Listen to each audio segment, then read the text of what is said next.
नमस्कार विद्यार्थी मित्रांनो, स्वागत आहे तुम्हा सर्वांचं exam GK Marathi by SM या यूट्यूब चॅनलवर। तर आज आपण मराठी व्याकरणाचा भाग 3 पाहणार आहोत। याआधी आपण भाग 1 आणि भाग 2 घेतलेले आहेत। त्यामध्ये प्रीवियस इयरला आलेले क्वेश्चन आणि त्याचं इन डिटेल स्पष्टीकरण पण आपण दिलेलं आहे। त्यामुळे तो व्हिडिओ अतिशय महत्त्वाचा आहे। ज्यांनी कोणी पाहिला नाही त्यांनी पाहून घ्या आणि या क्वेश्चनची PDF सुद्धा मिळून जाईल। आपलं टेलिग्राम चॅनल जॉइन करा। तर चला मग आजच्या व्हिडिओला आपण सुरुवात करूयात। तर आजचा पहिला प्रश्न कोणता आहे? द्विजी निषिधा पासाव म्हणी जेलो या वाक्यातील प्रयोग ओळखा। तर आपल्याला प्रयोग ओळखायला सांगितलेला आहे। तर याचं उत्तर येते ऑप्शन क्रमांक 2 पुराण कर्मणी। तर चला आपण पुराण कर्मणी प्रयोग म्हणजे काय, त्याची प्रमुख वैशिष्ट्ये, परत त्याचे प्रकार आपण पाहून घेऊयात। तर पुराण कर्मणी प्रयोग म्हणजे काय? पुराण कर्मणी प्रयोग हा प्राचीन कर्मणी प्रयोग म्हणूनही ओळखला जातो। हा प्रयोग मूळ संस्कृत कर्मणी प्रयोगापासून तयार झालेला आहे। या प्रयोगात क्रियापदाला ज हा प्रत्यय लागलेला असतो आणि वाक्यरचना काहीशी जुन्या किंवा संस्कृत पद्धतीची आढळते। जसे की या वाक्यामध्ये सुद्धा वाक्यरचना कशी आहे, संस्कृत पद्धतीची आपल्याला दिसून येते। पुराण कर्मणी प्रयोगाची आपण काही वैशिष्ट्ये बघू। ज प्रत्यय सकर्मक धातूला ज हा प्रत्यय लागतो। उदाहरणार्थ बोली जेले, कीजे। प्राचीन किंवा संस्कृत भाषेत प्रभाव या प्रयोगातील वाक्यरचना आजच्या आधुनिक मराठीपेक्षा जुनी वाटते आणि संस्कृत भाषेशी सामर्थ्य दर्शवते।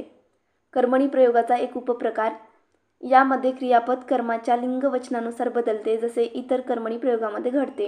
क्रियापदाचे रूप, तर क्रियापदाचं रूप कसं असतं? क्रियापदाचे रूप भूतकाळी असते आणि त्यात जे हा घटक दिसतो। आपण काही याची उदाहरणं बघूयात। ओके, याची उदाहरणं काय आहेत? पुराण कर्मणी प्रयोगाची काही उदाहरणे। नळे इंद्रास असे बोली जेले। येथे बोली जेले हे बोलणे या क्रियापदाचे पुराण कर्मणी रूप आहे।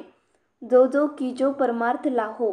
येथे कीजो हे करणे या क्रियापदाचे कर्मणी रूप आहे। राजा करून नगर पाहिले जायचे। आधुनिक मराठीतील पाहिले गेले या अर्थाने।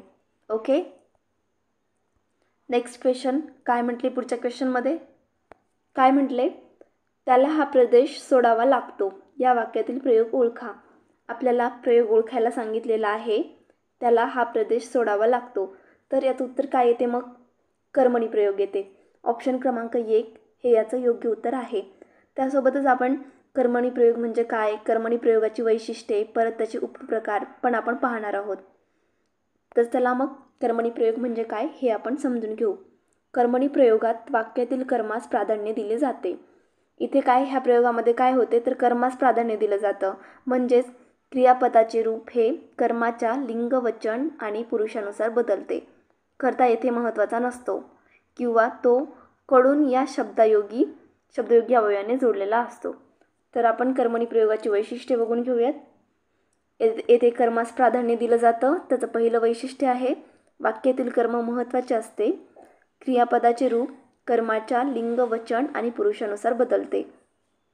कर्म प्रथमा विभक्तीत असते, म्हणजेच कर्माला कोणताही प्रत्यय लागलेला नसतो। कर्ता तृतीय विभक्तीत असतो। कर्त्याला ने, नी, य, शी, ई, हुन असे प्रत्यय लागलेले असतात किंवा तो कडून या शब्दयोगी अवयवाने जोडलेला असतो। काही वेळा कर्ता नसतो किंवा तो गौण असतो, जास्त महत्त्वाचा नसतो। क्रियापद कसं असतं? सकर्मक असतं, हे पण याचं वैशिष्ट्य आहे। कर्मणी प्रयोगात नेहमी कर्म असते, त्यामुळे क्रियापद सकर्मक असते। बरोबर, पुढे जाऊ आपण कर्मणी प्रयोगाचे काही उपप्रकार बघून घेऊ आपण। मराठी व्याकरणात कर्मणी प्रयोगाचे मुख्यत्वे 5 उपप्रकार मानले जातात। तर पहिला कोणता आहे उपप्रकार? प्रधान कर्तृ कर्मणी प्रयोग। बरोबर, तर यामध्ये कर्ता स्पष्टपणे दिसतो आणि त्याला तृतीय विभक्तीचा प्रत्यय लागलेला असतो। क्रियापद मात्र कर्माच्या लिंग, वचनानुसार बदलतं। याचे काही आपण उदाहरणं बघूयात। रामाने रावण मारला। येथे रावण हे कर्म एकवचनी पुल्लिंगी आहे, म्हणून मारला क्रियापद पुल्लिंगी एकवचनी आहे। जर सीता असतं तर मारली झालं असतं, बरोबर ना? आपण दुसरा उपप्रकार बघून घेऊ। नवीन कर्मणी प्रयोग, त्यालाच कर्मकर्तरी प्रयोग, नवीन इंग्रजी प्रयोग आहे हा आपण समजून घेऊ। या प्रयोगात कर्ताकडून या शब्दयोगी अवयवाने जोडलेला असतो. हा इंग्रजीतील पॅसिव्ह व्हॉइसच्या धर्तीवर आलेला प्रयोग आहे, हे तुम्ही लक्षात ठेवा. आपण याचे काही उदाहरणे पाहूयात. चोराला पोलिसांकडून पकडले गेले, झाड मुलांकडून लावले गेले, पत्र माझ्याकडून लिहिले गेले. बरोबर. तिसरा उपप्रकार आहे समापन कर्मणी प्रयोग. आपण तो बघून घेऊ. या प्रयोगात क्रियापदावरून क्रिया पूर्ण झाल्याचा बोध होतो. क्रियापद ऊन झाले, ऊन टाकले, ऊन संपले अशा प्रकारे येते. आपण काही याची उदाहरणे बघूयात. तिचे गाणे गाऊन झाले, त्याचे पुस्तक वाचून झाले, माझे काम करून झाले. म्हणजे क्रिया पूर्ण झाल्याचा बोध दिसतोय ना इथे, म्हणून याला म्हणतात समापन कर्मणी प्रयोग. आपण चौथा उपप्रकार पाहूयात, शक्य कर्मणी प्रयोग. या प्रयोगात क्रिया करण्याची शक्यता किंवा क्षमता दर्शवली जाते. क्रियापदाला वते किंवा वतेना असे प्रत्यय लागलेले असतात. आपण याचे काही उदाहरणं बघूयात. मला हा डोंगर चढवतो, म्हणजे मी हा डोंगर चढू शकतो. इथे पण एक शक्यता दाखवलेली आहे ना, त्याला तो प्रश्न सोडवतो. बरोबर. आपण पाचवा उपप्रकार बघून घेऊयात. तर कोणता आहे? पुराण किंवा प्राचीन कर्मणी प्रयोग. दृक्श्रुत कर्मणी प्रयोग हा जुन्या मराठी काव्यांमध्ये आढळणारा प्रयोग आहे. यामध्ये कर्माला कोणताही प्रत्यय नसतो आणि क्रियापद भूतकाळातील असते. याचे पण आपण काही उदाहरणं बघून घेऊयात. आम्ही दगड पाहिला, राजाला मुंगी मारवेला, त्याने काम केले. बरोबर. म्हणून या प्रश्नाचं उत्तर काय येते? तर कर्मणी प्रयोग येतो. त्याला हा प्रदेश सोडावा लागतो. या वाक्यातील प्रयोग कोणता आहे? ऑप्शन क्रमांक 1 कर्मणी प्रयोग आहे, हे तुम्ही लक्षात ठेवा. आपण खूप इन डिटेलमध्ये स्पष्टीकरण देत आहोत, त्यामुळे हा व्हिडिओ पूर्णपणे पहा, मध्ये स्किप करू नका. देन पुढचा प्रश्न काय आहे? जरट या शब्दाचा विरुद्धार्थी शब्द शोधा. तर आपल्याला विरुद्धार्थी शब्द शोधायला सांगितलेला आहे. तर काय येईल मग याचं उत्तर? युवक येईल. ऑप्शन क्रमांक 2 हे तुम्ही लक्षात ठेवा. आपण पुढे जाऊ. काय म्हटले पुढच्या प्रश्नामध्ये? दिमाग या शब्दाचा समानार्थी शब्द शोधा. तर काय येईल मग याचा समानार्थी शब्द? तर याचं उत्तर येते ऑप्शन क्रमांक 1 तोरा. दिमाग या शब्दासाठी तोरा हा समानार्थी शब्द आहे, हे तुम्ही लक्षात ठेवा. यासोबतच आपण काही इतर महत्त्वाचे समानार्थी शब्द बघूयात. ओके. तर आपण अग्नीसाठी समानार्थी शब्द काय आहेत हे बघूयात. तर अग्नीसाठी आग, वन्ही, पावक, अनल. कमळसाठी पंकज, नीरज, अंबुज, राजीव. अरण्यासाठी वन, कानन, जंगल, रान. वस्त्रसाठी वस्त्र, पट, अंबर, चीर. समुद्रासाठी सागर, सिंधू, रत्नाकर, जलदी. सिंहासाठी केसरी, मृगराज, वनराज, पंचानन. पुढे हत्तीसाठी गज, कुंजर, सारंग, नाग. आईसाठी माता, जननी, माऊली, जन्मदाती. आकाशसाठी नभ, गगन, अंबर, व्योम. घरसाठी ग्रह, सदन, निकेतन, आलय, निवास. तर हे काही महत्त्वाचे समानार्थी शब्द आहेत, परीक्षेच्या दृष्टीने अतिशय महत्त्वाचे आहेत, तर तुम्ही लक्षात ठेवा. पुढे आपण पुढचा क्वेश्चन बघूयात. काय म्हटलं इथे? तीळपापड होणे या वाक्यप्रचाराचा योग्य अर्थ सांगा. तर आपल्याला वाक्यप्रचार दिलेला आहे आणि त्याचा योग्य अर्थ विचारलेला आहे. तर काय येईल याचं उत्तर? ऑप्शन क्रमांक 3 अतिशय संताप येणे, हे तुम्ही लक्षात ठेवा. कधी कधी अर्थ देऊ शकतात आणि वाक्यप्रचार विचारू शकतात. तीळपापड होणे या वाक्यप्रचाराचा योग्य अर्थ आहे अतिशय संताप येणे, हे तुम्ही लक्षात ठेवा. तर चला मग आपण पुढचा प्रश्न बघूयात. काय म्हटले पुढच्या प्रश्नामध्ये? तो घरी पोहोचण्यापूर्वी सांजावले या वाक्यातील प्रयोग ओळखा. तर आपल्याला प्रयोग ओळखायला सांगितलेला आहे. तो घरी पोहोचण्यापूर्वी सांजावले. तर काय येतं मग याचं उत्तर? तर भाव कर्तरी प्रयोग आहे हा. तर आपण कर्तरी प्रयोग म्हणजे काय, परत त्याचे उपप्रकार हे आपण समजून घेऊ. ओके. तर कर्तरी प्रयोगाची मुख्य वैशिष्ट्ये बघू आपण. तर इथे कर्त्याला प्राधान्य दिले जाते. या प्रयोगात कर्ता हा प्रमुख असतो आणि क्रिया त्याच्यानुसार घडते. क्रियापदाचे रूप कर्त्यानुसार बदलते. कर्त्याचे लिंग, उदाहरणार्थ मुलगा किंवा मुलगी. वचन, उदाहरणार्थ एक वचन किंवा अनेक वचन किंवा पुरुष, उदाहरणार्थ प्रथम पुरुष, द्वितीय पुरुष, तृतीय पुरुष. बदलल्यास क्रियापदाचे रूपही बदलते. म्हणजे क्रियापदाचे रूप कर्त्यानुसार बदलते. कर्त्याची प्रथमा विभक्ती, कर्ता सामान्यतः प्रथमा विभक्तीत असतो, म्हणजे त्याला कोणताही प्रत्यय लागत नाही. कर्म असल्यास द्वितीय विभक्तीत असतो. जर वाक्यात कर्म असेल तर त्याला सहसा द्वितीय विभक्तीचा प्रत्यय लागतो. उदाहरणार्थ लास. ओके, आपण त्याचे काही प्रकार बघूयात. सकर्मक कर्तरी प्रयोग. तर सकर्मक कर्तरी प्रयोग म्हणजे काय, तर ज्या कर्तरी प्रयोगाच्या वाक्यात कर्म उपस्थित असतं त्याला सकर्मक कर्तरी प्रयोग म्हणतात. यामध्ये क्रियापदाचं रूप कर्त्याच्या लिंग आणि वचनानुसार बदलतं, जरी वाक्यात कर्म असलं तरी. याचे काही आपण उदाहरणं बघूयात. राम आंबा खातो. येथे राम कर्ता आहे आणि आंबा कर्म आहे. राम बदलल्यास क्रियापद बदलतो. आपण रामच्याऐवजी सीता म्हटलं तर सीता आंबा खाते, राम आंबा खातो, म्हणजे क्रियापद बदललं ना. तो पुस्तक वाचतो, मुलगी गाणे गाते. बरोबर. आपण पुढे जाऊ. अकर्मक कर्तरी प्रयोग. तर अकर्मक कर्तरी प्रयोग म्हणजे काय, तर ज्या कर्तरी प्रयोगाच्या वाक्यात कर्म नसते त्याला अकर्मक कर्तरी प्रयोग म्हणतात. यामध्ये क्रियापदाचं रूप केवळ कर्त्याच्या लिंग आणि वचनानुसार बदलतं. उदाहरणार्थ तो हसतो. येथे कोणतेही कर्म नाही. तो बदलल्यास क्रियापद बदलते. ती हसते, तो हसतो. बरोबर. सारे पोपट उडाले, सूर्य मावळतो. हे याचे काही उदाहरणं आहेत. आणि अकर्मक कर्तरी प्रयोगामध्ये क्रियापदाचं रूप केवळ कर्त्याच्या लिंग आणि वचनानुसार बदलतं, हे आपण बघितलं. पुढे भावकर्तरी प्रयोग म्हणजे काय, तर ज्या भावे प्रयोगाच्या वाक्यात कर्ता स्पष्टपणे दिलेला नसतो, परंतु क्रियापदाच्या अर्थावरून क्रिया करणारा कोणीतरी आहे असे ध्वनित होते, अशा प्रयोगाला काय म्हणतात, भावकर्तरी प्रयोग म्हणतात. यामध्ये क्रियापदाचा संबंध कर्ता किंवा कर्माशी नसतो, तर तो क्रियापदाच्या भावाशी असतो.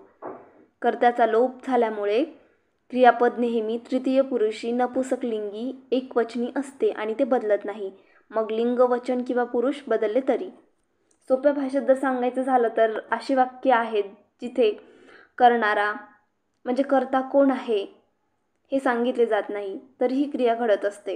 याचे आपण काही उदाहरणं बघूयात. आज खूप सांजावले. इथे सांजावले ही क्रिया घडली आहे, पण कोणी सांजावले हे स्पष्ट नाही.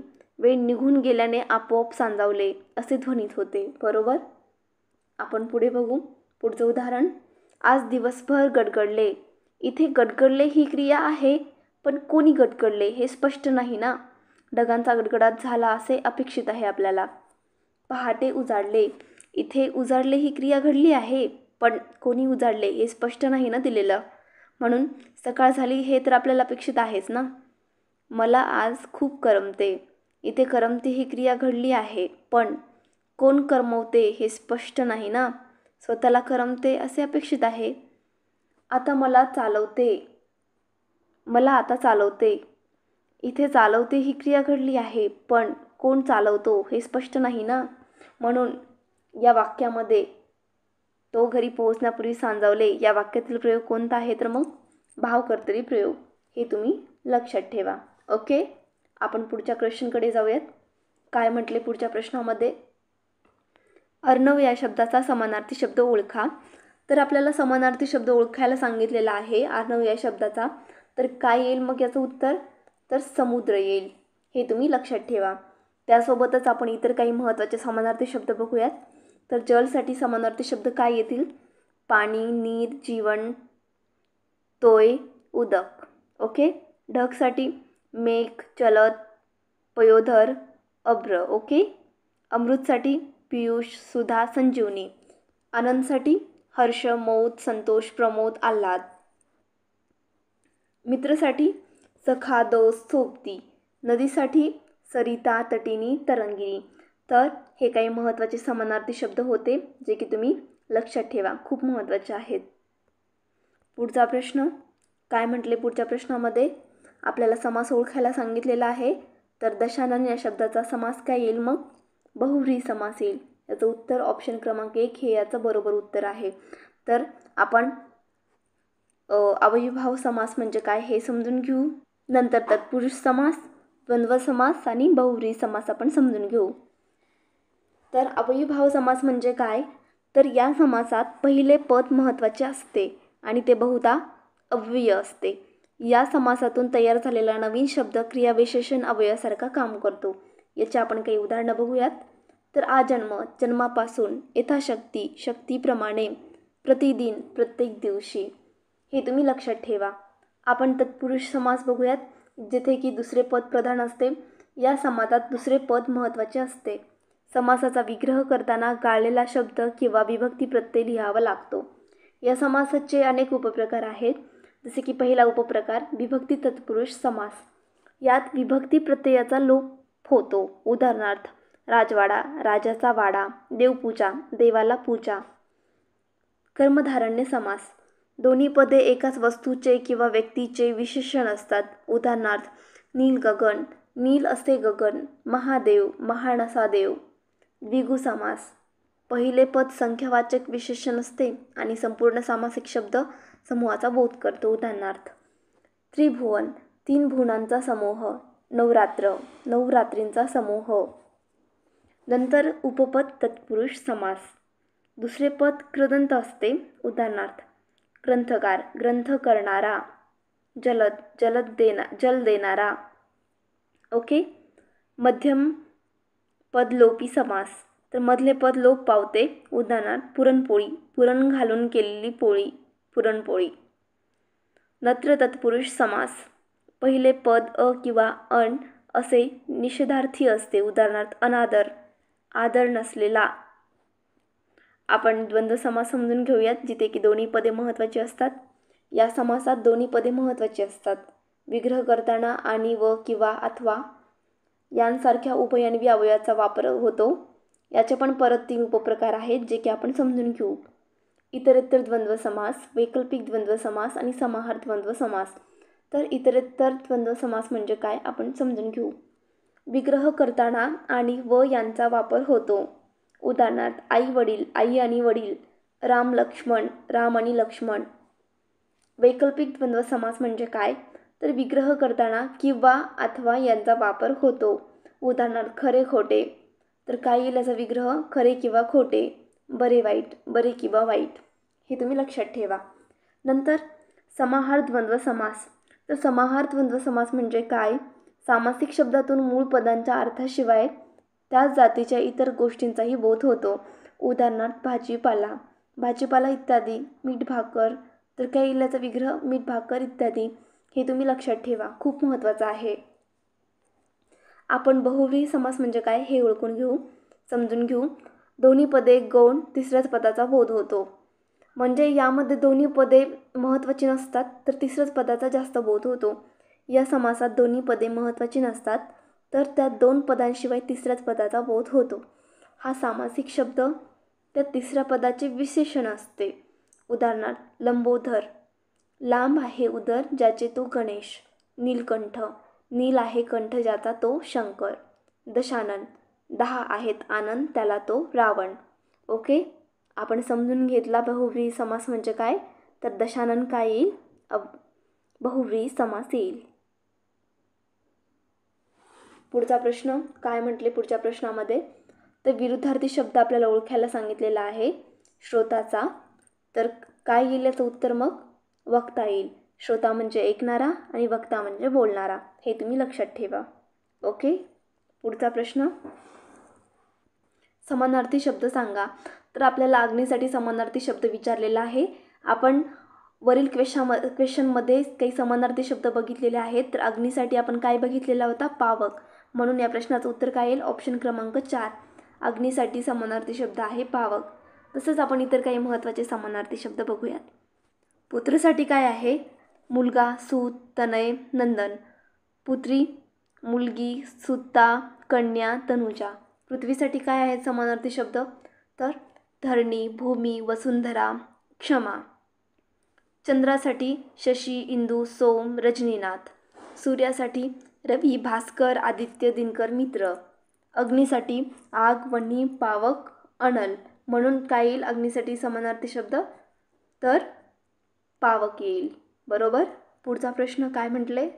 समास ओळखा. वनभोजनसाठी आपल्याला समास विचारलेला आहे. तर काय येईल याचं उत्तर ऑप्शन क्रमांक 4. ऑप्शन क्रमांक 4 हे याचं योग्य उत्तर आहे, तत्पुरुष समास. हे तुम्ही लक्षात ठेवा. आपण पुढच्या प्रश्नाकडे जाऊयात. काय म्हटले पुढच्या प्रश्नामध्ये, तर प्रत्यक्षात असणाऱ्या किंवा कल्पनेने जाणवलेल्या वस्तूंना किंवा त्यांच्या गुणधर्मांना दिलेली जी नावे त्यांना व्याकरणात डॅश असे म्हणतात. तर काय म्हणतात त्याला, तर त्याचं उत्तर येते नाम येते. नाम म्हणतात त्याला. प्रत्यक्षात असणाऱ्या किंवा कल्पनेने जाणवलेल्या वस्तूंना किंवा त्यांच्या गुणधर्मांना दिलेली जी नावे आहेत त्यांना व्याकरणात काय म्हटले जाते, तर नाम म्हणतात. तर ही एक नामाची व्याख्या आहे. तर आपण नाम म्हणजे काय हे समजून घेऊ. वाक्यातील कोणत्याही व्यक्तीचे, वस्तूचे, ठिकाणाचे, गुणाचे किंवा काल्पनिक गोष्टीचे नाव दर्शवणाऱ्या शब्दाला नाम असे म्हणतात. नाम हे वास्तविक किंवा काल्पनिक पण असू शकतं. याचे काही आपण उदाहरणं बघूयात. व्यक्ती म्हणजे काय, व्यक्तीचे नावं राम, सीता, मुलगा, शिक्षक. वस्तू पुस्तक, पेन, घर, झाड. ठिकाण मुंबई, शाळा, गाव, पर्वत. गुण गोडी, शौर्य, प्रामाणिकपणा. भाव आनंद, दुःख, भीती. आपण याचे काही वाक्यात उपयोग करून सांगूयात. तर राम शाळेत जातो.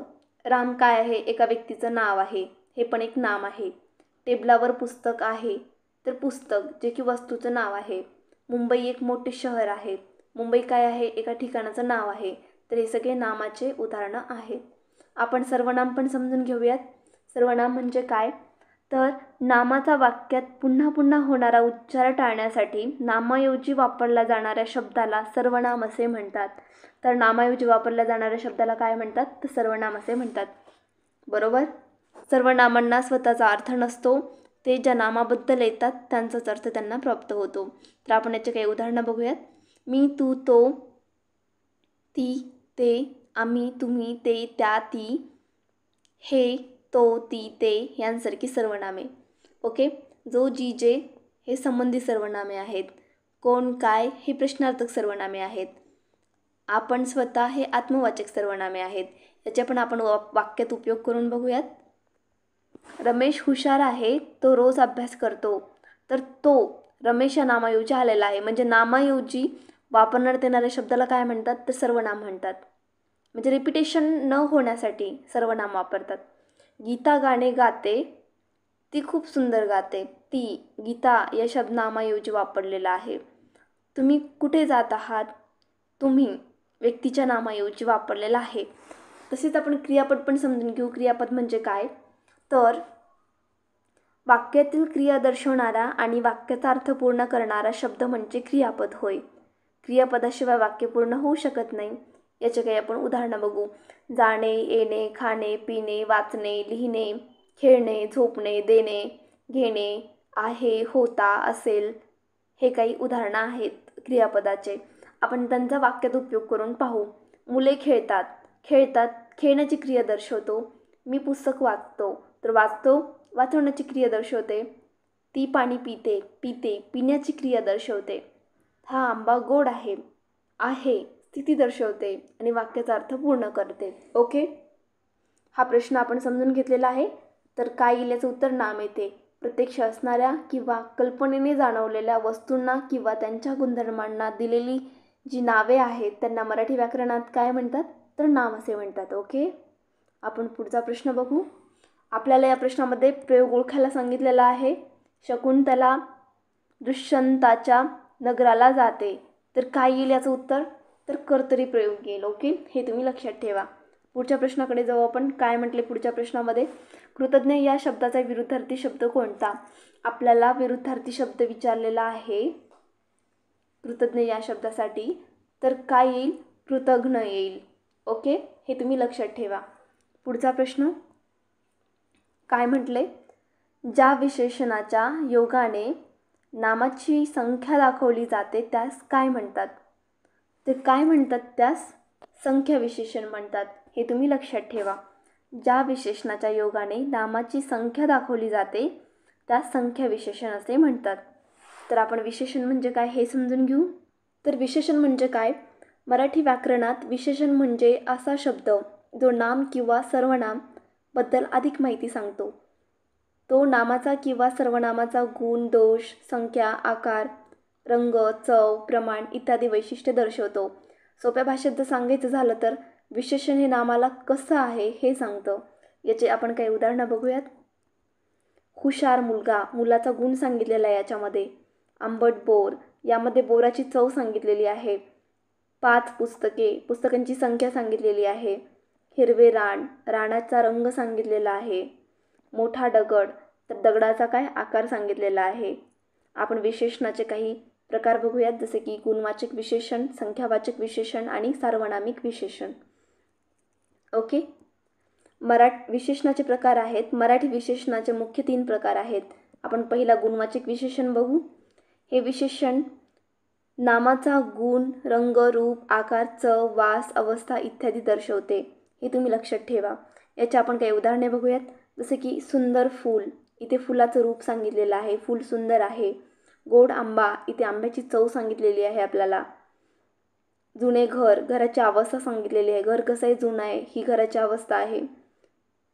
ताजा भाजी, तर भाजीची अवस्था सांगितलेली आहे इथे. आपण नंतर संख्यावाचक विशेषण बघू. तर संख्यावाचक विशेषण म्हणजे काय? हे विशेषण नामाची संख्या किंवा प्रमाण दर्शवतं. याचे पण काही उपप्रकार आहेत. ओके, तर आपण ते पण बघून घेऊ. गणनावाचक संख्या विशेषण वस्तूंची गणना करण्यासाठी वापरले जाते. याचे उदाहरण बघू आपण. 2 मुले, 3 पुस्तके, 50 रुपये. तर हे गणनावाचक संख्या विशेषणाची उदाहरणे आहेत. याचे आणखी उपप्रकार आहेत. पूर्णांकवाचक, अपूर्णांकवाचक आणि साकल्यवाचक. तर अपूर्णांकवाचक म्हणजे काय? तर पूर्ण संख्या, उदाहरणार्थ 5, 6, 18. अपूर्णांकवाचक म्हणजे अपूर्ण संख्या, उदाहरणार्थ पावशेर, अर्धा, सव्वा. साकल्यवाचक म्हणजे सर्वच्या सर्व, 5ही मैत्रिणी, 2 भाऊ. ओके. क्रमवाचक संख्या विशेषण तर नामाचा क्रम दर्शवतो, उदाहरणार्थ पहिले बक्षीस, 5वा मजला. आवृत्तीवाचक संख्या विशेषण तर नामाची पुनरावृत्ती दर्शवतं हे संख्या विशेषण, उदाहरणार्थ दुप्पट फायदा, तिप्पट मेहनत. नंतर पृथकत्ववाचक संख्या विशेषण म्हणजे नामांचे वेगवेगळे गट दर्शवते, उदाहरणार्थ 1 विद्यार्थी, 2 मुले. इथे नामाचे वेगवेगळे गट दर्शवलेले आहेत ना. नंतर अनिश्चित संख्या विशेषण म्हणजे नामाची निश्चित संख्या नसते, उदाहरणार्थ काही लोक, सर्व माणसे, पुष्कळ पाणी. म्हणजे इथे नामाची संख्या निश्चित नाही आहे ना. काही लोक, सर्व माणसे, पुष्कळ पाणी. आपण सार्वनामिक विशेषण म्हणजे काय हे आपण समजून घेऊ. जे सर्वनाम नामापूर्वी येऊन नामाबद्दल विशेष माहिती सांगते तेव्हा त्याला सार्वनामिक विशेषण म्हणतात. हे सर्वनाम असले तरी क्रिया विशेषणाचं काम करतं हे. याचे आपण काही उदाहरणं बघूयात. ती मुलगी, ती हे सर्वनाम मुलीबद्दल सांगितले जाते. हे घर, हे सर्वनाम घराविषयी माहिती देते. तो माणूस, तो हे सर्वनाम माणसाविषयी माहिती देते. याशिवाय काही इतर प्रकार देखील पाहिले जातात, जसे की नामसाधित विशेषण, धातुसाधित विशेषण, अव्ययीभाव विशेषण. ते पण आपण बघून घेऊ. तर नामसाधित विशेषण म्हणजे काय? नामसाधित विशेषण म्हणजे काय तर नामापासून बनलेलं विशेषण, उदाहरण पुणेरी पगडी, पुणेरी पगडी. पुणे या नामापासून बनलेले कोल्हापुरी चप्पल. धातुसाधित विशेषण बघू आपण, धातूपासून बनलेले विशेषण. ओके, याचे काही उदाहरणं बघू आपण. हसणारा मुलगा, हसणे या धातूपासून. बोलकी बाहुली, बोलणे या धातूपासून. अव्ययसाधित विशेषण म्हणजे काय आपण समजून घेऊ. तर अवयवापासून बनलेले विशेषण. याचं उदाहरण आहे वरचा मजला, वर या अवयवापासून.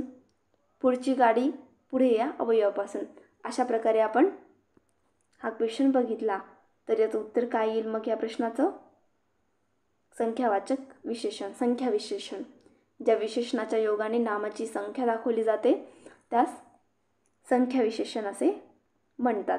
ओके, हे तुम्ही लक्षात ठेवा.